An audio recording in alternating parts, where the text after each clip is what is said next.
成功增建女王，有冇逼英國賣港？財神到，財神到，好走快兩步。我哋大英帝國靠晒你啊！我哋會同你簽幾百個億嘅商貿合同噶啦，但係我要見英女王先。李克強率領200幾人搭馬團隊抵達倫敦，尋日正式展開為期3日嘅官方訪問。第一個行程就係去溫莎堡見英女王啦。Premier of the People's Republic of China, Your Majesty。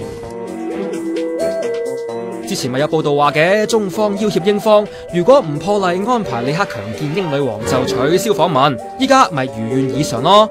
安德魯王子都要嚟做報警版啊！之後李克強同卡梅倫會晤，對住呢個財神，卡梅倫就當然唔敢怠慢啦。話晒李克強大手筆簽署40幾項總值超過300億美元，即係2300億港紙嘅採購合同噃。英國都禮尚往來嘅，喺李克強抵達倫敦當日就宣布簡化中國人嘅簽證程序。李克強同卡梅倫之後舉行聯合記者會，卡梅倫就梗係繼續賣口乖啦，話樂見中國崛起。不過兩人都冇提及有冇簽署闡述中英聯合聲明簽署30年後落實成果嘅文件。卡梅倫只係開場白話，中英聯合聲明昭示兩國政府對香港維持原有生活方式嘅承諾。未夠㗎，學崇優嘅特區抽濕機話齋，如果我係中國總理李克強，300億美金見英女王當然係物有所值啦，係咪？但係我俾多100億，我要你英女王見到我咧下跪，咁你估呢個金馬倫制唔制啊？我認為佢制。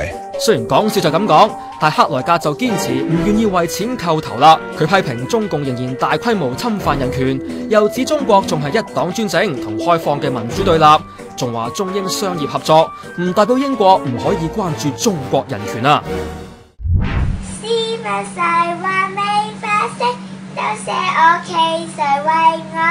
拍低你唱呢首歌嘅短片 send 俾我哋製作 MV，齊齊為公義發聲。